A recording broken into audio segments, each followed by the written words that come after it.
is the North End. This is the North End. Hi everyone and welcome to the North End. My name's Aizaz and I will be taking you through the 5 things we learned from Liverpool versus Tottenham Hotspur, the Liverpool version. So number 1, Mo Salah's return to form. So 2022 has not been the best year for Mo.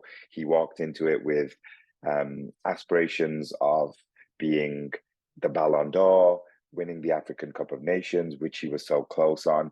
There was even talk of him potentially being the best player in the world. What that means in the grand scheme of things, anyway, who knows? But without question, if you look at the previous 3 or 4 years and you look at the body of work over the first 10 months or the 10 months of this year, it's not been Mo Salah's best year, but yeah, still the goal scoring is undeniable. And it's so interesting because I'm not going to start comparing him to other players from other teams that he's far superior to. But I am going to compare him to someone like even Sadio Mane. So Sadio Mane in 2016, 2017 was Liverpool's best player.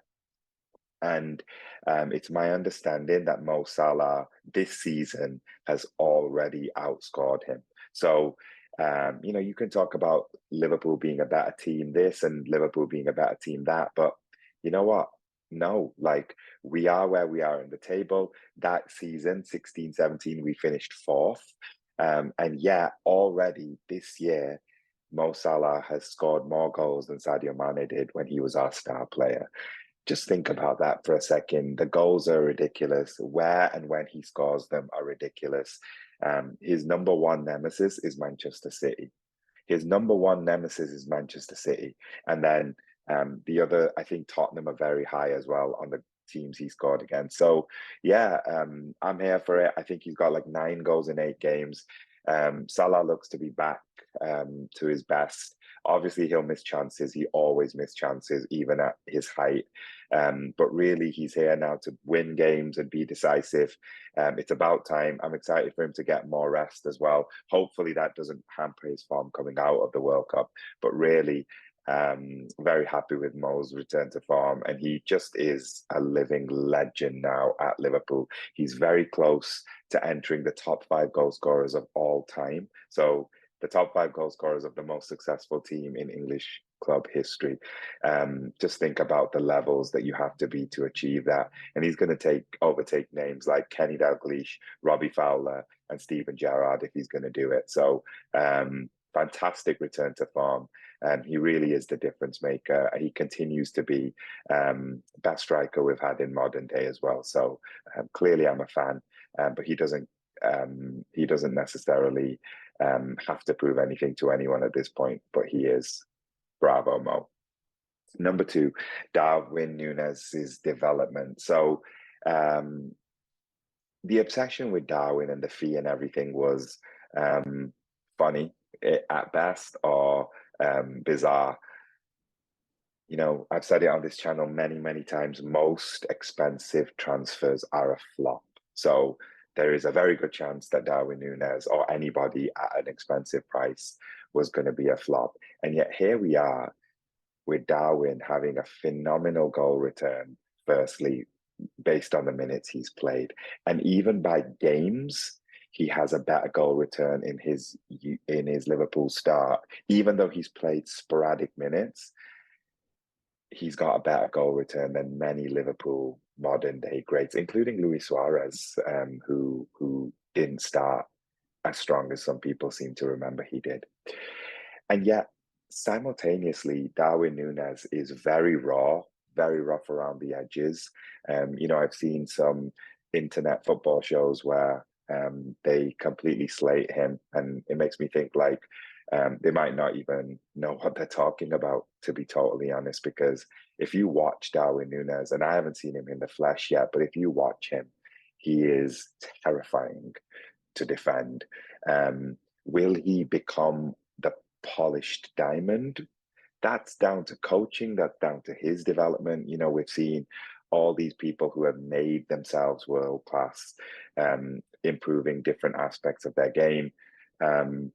We don't know that at the moment, but the raw ingredients I would 1,000,000% pay what we paid for him. He's unplayable when he's on it. And to be honest, most of the time he has been on it.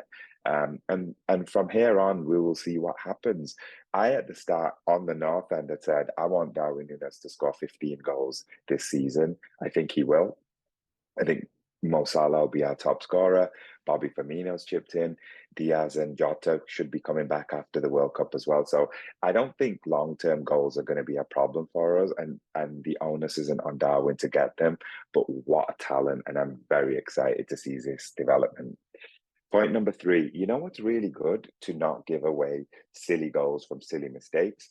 And you know what's also really good? To be physically an imposing defender who can get the best of world-class players, including Harry Kane, for example.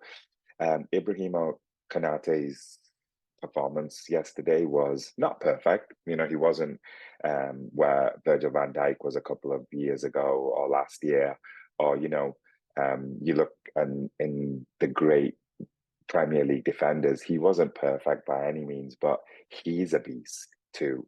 And clearly there is a bit of a trend with Liverpool needing to upsize their team physically, and Konate is part of that as well. He's a front-footed defender. He wants to challenge for things. But to be honest with you, his performance yesterday once again showed that he or Joe Matip have to be playing next to Virgil van Dijk for Liverpool to be at their best. And I had to shout out that Konate's performance yesterday just gave us a bit of an example as to what we have been missing this year. Bravo to him. Spurs were always a threat, particularly in the second half. And while there were shots on goal, there's always going to be with a team of that quality. For the most part, it could have been a lot worse if Konate wasn't playing. Number 4, Liverpool had a big match mentality. You can't teach it. You could probably learn it or grow it, but it could take a while for that to develop. This point has a counterpoint, which is why are we so bad in some of the other matches. And I think I've said it a few times on this channel, attitude comes to mind when I think about that, because how is it possible that we can be so up for these matches and yet there are games where we don't even get out of second or third gear and end up going to lose them, not even draw them.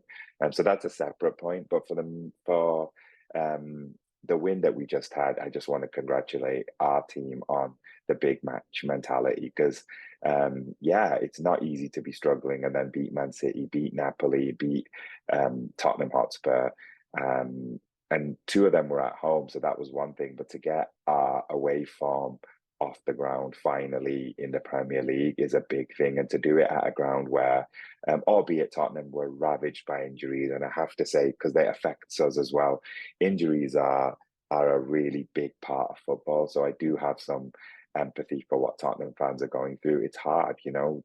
There's different makers. You saw what Kulusevski did when he came on. There's so much around their style of play that's reliant on him and Son, and they didn't have either of them. So, you know, that's something that we have to deal with as players, but as fans, sorry. But Liverpool's big match mentality cannot be questioned. Now, hopefully, we can take the same kind of form into Southampton next week. Which leads us on to point number 5. Believe it, Liverpool are top 4 outsiders and contenders. They're outsiders at the moment because of the points total. But if you can turn around the points gap that we almost turned around against Man City last year, and that's Manchester City, I do not have any doubts that we can turn that around on everybody else. I'll leave Arsenal out of this at the moment because this is obviously a totally different conversation. I fancy Man City to win the title like I did at the start of the season. But I don't know if the Tottenham, Man United, Chelsea, Newcastle, etc., will finish above Liverpool by the end of the season. I'm not saying we'll finish above them. I think there's too many games to be played. The league is unpredictable. There's a bit of parity finally. You just have to look at the points tally after how many games we've played to see just how close many teams are, which is amazing for a league. But I don't know if you gave me your last tenner or $10 and said, put this on who's going to finish third. I don't know if I would bet against Liverpool right now. We did the same thing in that COVID year with no centre backs. We finished third. And again, this isn't me saying we will finish third if we were to get a big injury, which we're known for, to a Mo Salah or a Van Dijk or Alisson. If we got an injury to Alisson, we would be in serious trouble. But if we can keep our players fit, and if we can eradicate the form that hampers us against some of the lower ranked teams in the Premier League, I wouldn't bet against us. I think that everybody has looked at this season as a bit of a Frankenstein, and where we are at the moment, recency bias means that you have to go and get all these points to win the league. And if you're not in the running, you're not in the running. And we're not in the running for the league. But everything else, I think, is a bit more old school from the perspective of as long as you're in the conversation at a certain point, teams are going to keep dropping points. You have to have an elite mentality to put a run together. We've proven that. We've shown that even with these players, and we do need a squad refreshing, but I wouldn't bet against us. Anyway, they're the 5 things. So much has happened today as well. Liverpool have been drawn against Real Madrid in the Champions League, and then words coming out from our ownership group that they may be open to either selling a stake or the whole thing, depending on what you hear as well. So lots of things have happened since the game, but I just wanted to get my thoughts on the game yesterday. And yeah, if you have any thoughts, comments, please leave them below, and please subscribe to the North End. Speak to you all soon. Bye. This is the North End. This is the North End.